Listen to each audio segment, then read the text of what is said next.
श्री प्रफुल्ल पटेल जी, Shrimati Priyanka Chaturvedi.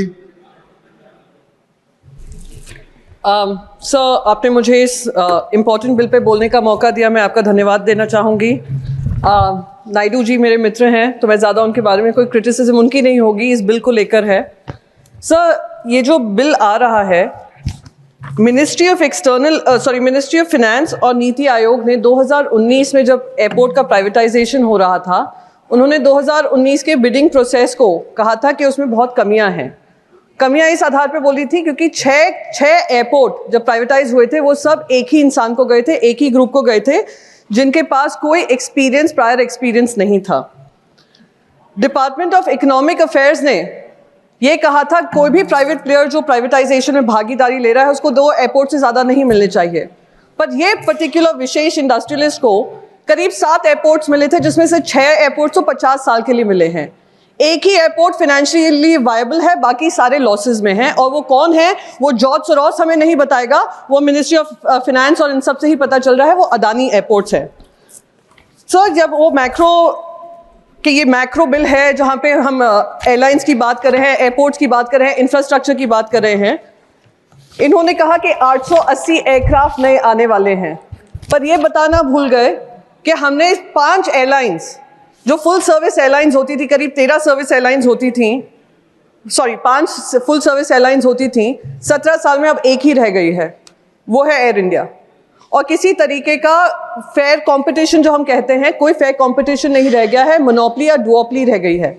2 airlines पूरे aviation sector को संभाल रही हैं, जिसकी वजह से ये हाई टैरिफ्स जो हम फेस करते हैं वो इसी वजह से फेस करते हैं।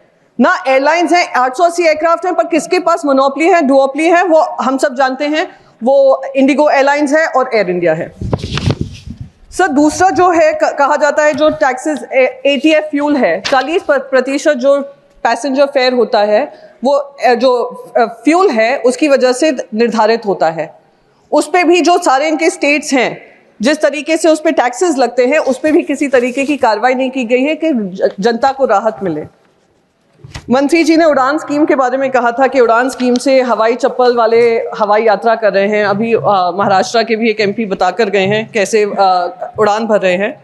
870 रूट निर्धारित किए थे, जिसमें से 106 रूट तो डिसकंटिन्यू कर दिए 3 साल में ही।